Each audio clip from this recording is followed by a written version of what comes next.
Ok, primeiro passo é abrir o bloco de notas, né? E segundo passo nós vamos definir então a nossa função.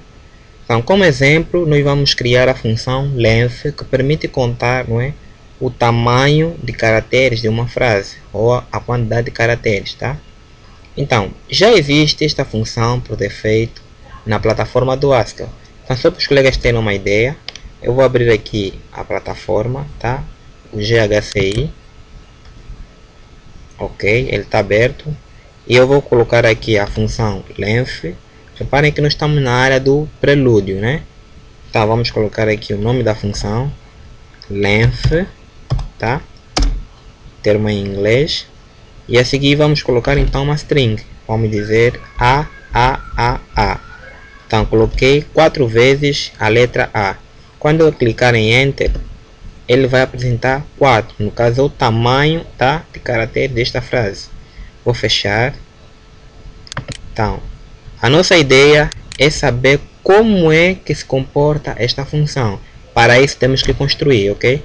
Então, em vez de nós colocar aqui o nome length, então nós vamos de preferência usar mesmo, né, o termo na nossa linguagem, que é o português.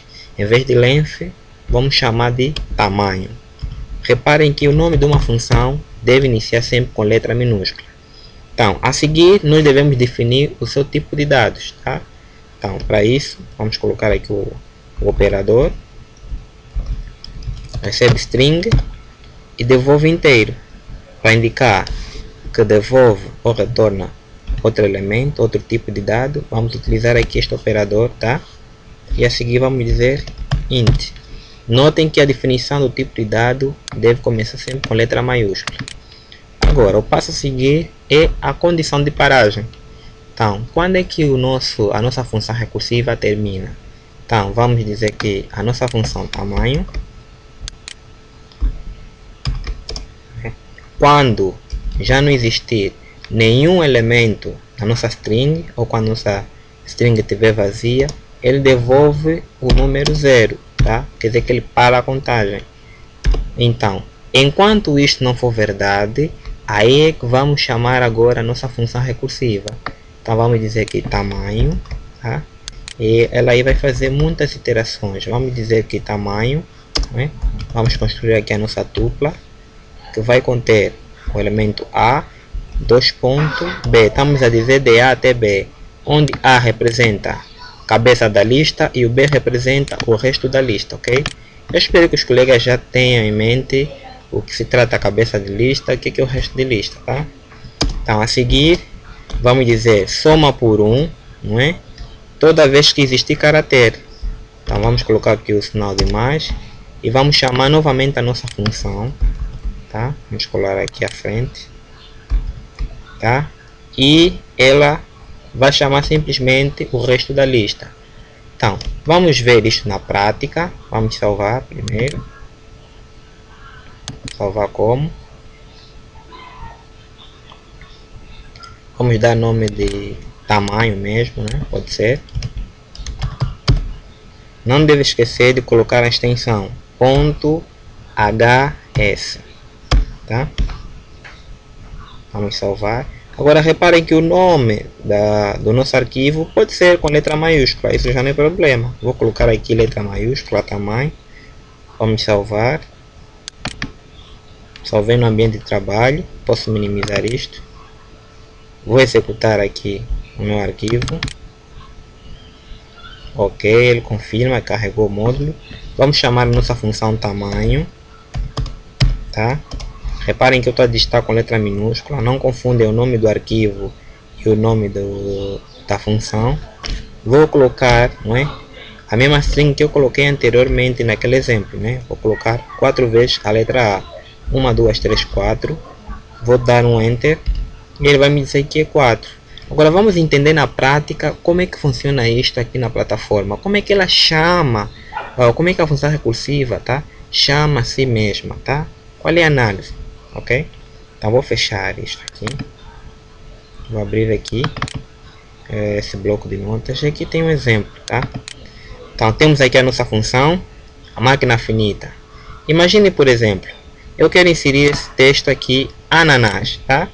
Então, antes de eu explicar, de preferência nós executar nosso arquivo usando esse exemplo, ok? Vou minimizar, vou executar o arquivo e vou chamar tamanho e vou escrever a string ananás. Vou dar um enter, ele me responde, devolve 6, quer dizer que o tamanho é 6, ok? Então vou fechar. Vou agora abrir, não é, meu bloco de notas. Ok? Temos aqui o mesmo exemplo. Repara, é o seguinte. A parte recursiva, tá? Ela diz que é 1 mais tamanho B, onde B é o resto da lista. Então, ele vai fazer 1 mais... Então, a minha lista, tirando o primeiro elemento, que é a cabeça, o resto da lista será que? Nanás, não é? É o que nós temos aqui, é a primeira interação, tá? Então, como esta função é recursiva, ela vai chamar a si mesma, tá? Então, se ela chamar a si mesma, então vai ser 1 novamente, mais tamanho, e retorna o resto da lista. Reparem que no momento anterior, o N aqui, ele nesse exato momento é a cabeça. Mas na próxima interação é removido, tá? Fica anás, ok? Então na próxima interação chama novamente tamanho ananás, tá? Ou melhor, tamanho anás. Onde esta parte recursiva, ela vem sempre aqui, tá? Pega 1 mais tamanho B. Então, aqui na próxima linha ele vai chamar 1 mais tamanho e tira o resto da lista. Quer dizer que o A é excluído, tá? Fica apenas nas, ok? Quando tiver uma string vazia, devolve 0. No caso aqui tem uma string vazia, devolve 0.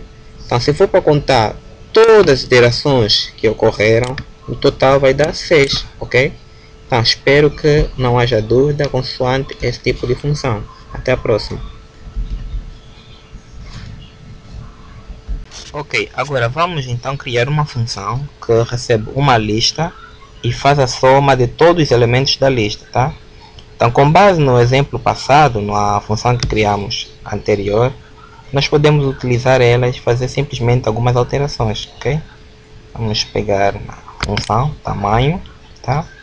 Então, podemos mudar aqui para começar o nome da nossa função, vamos chamar de soma. Aqui também mesma coisa, soma. Aqui também mesma coisa, não é? Exato. Nosso objetivo é receber uma lista e devolver então a soma da lista. Quer dizer que aqui este tipo de dado vamos eliminar, não é? Vamos dizer que vamos receber uma lista, tá? Os parênteses reto indicam lista, mas a minha lista vai ser de quê? Vai ser de inteiro, ok? Isso é uma lista de inteiro e devolve inteiro, que vai ser o resultado. Então, a minha condição de paragem será, quando a minha lista estiver vazia, ele devolve 0, tá? Agora, na minha função recursiva, eu simplesmente vou mudar aqui o número 1 para, não é, a letra A, onde A representa a cabeça da lista. Quer dizer que eu vou somar cabeça da lista mais o resto da lista, tá? Quer dizer que cabeça da lista com o elemento a seguir.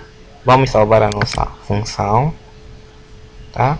Ela já tem o nome tamanho, eu só vou salvar as alterações. Vou minimizar. Vou executar aqui, tá? Devia mudar também o nome do arquivo, mas não faz mal. Deu aqui algum erro, tá? Diz aqui tamanho, deu um erro tamanho. Ah, ok, o erro porque eu não alterei, não é, o nome da recursividade. Aqui também tem que ser soma. Ok, salvar as alterações. Vou executar. Então vou chamar soma. Vai receber uma lista, não é, de 1, 2, 3 até 4. A soma disto vai dar 10, não é? 1 mais 2, 3, 3 mais 3, 6, mais 4, 10, ok? Então vou executar, vou dar um Enter e ele devolve aqui o 10, ok? Então vamos entender por que aparece aqui 10. Vamos ver as iterações, tá, que fazem chegar até este valor, ok? Vamos fechar.